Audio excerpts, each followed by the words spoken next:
Hey everyone, and welcome. Today we're diving into the rules of the crypto world. We're asking a pretty big question.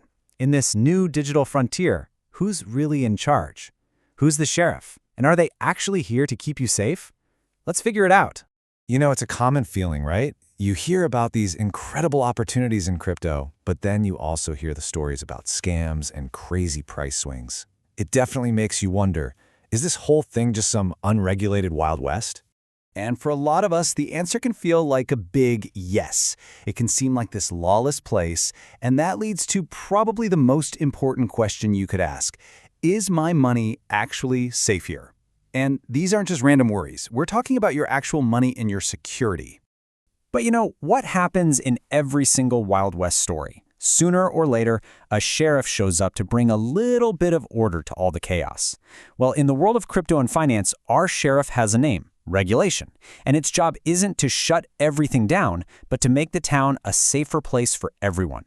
And here's the ultimate goal. The whole point of these rules is to transform crypto from something that feels like a risky back-alley deal into a transaction you can actually trust. Think of it as the difference between shopping in a bright, reputable department store versus buying something in a dark alley. So how does the sheriff even begin to establish order? Well, it all starts with something you've probably run into yourself, the ID checkpoint.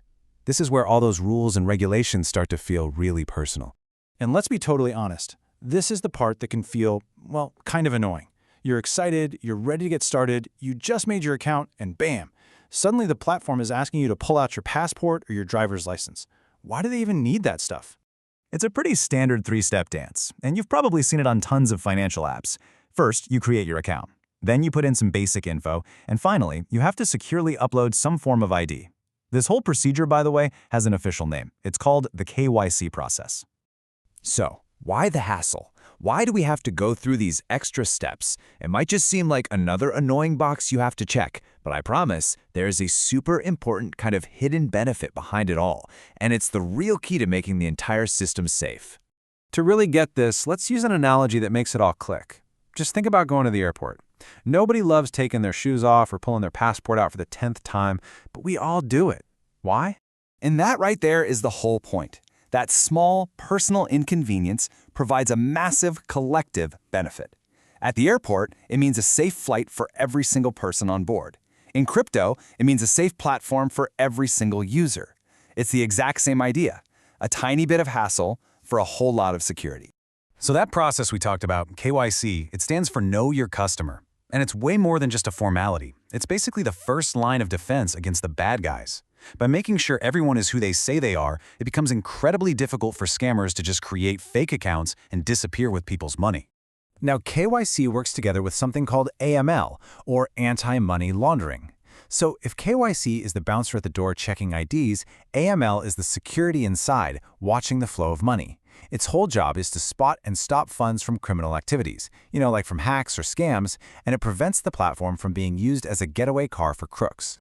So when you put KYC and AML together, you're not just creating annoying rules for no reason. You're actively taming the frontier. You're building a town where people can do business safely. And honestly, everyone is better off because of it. The bottom line is this: that little bit of hassle has a huge payoff. It's what makes sure these platforms are playing by the rules. It's what protects you and everyone else from getting ripped off. This is how you build real trust, and that trust is what paves the way for crypto to become a normal, everyday part of our financial lives. And all of this leaves us with a really fascinating question to think about as this whole space keeps evolving. Where's the perfect balance?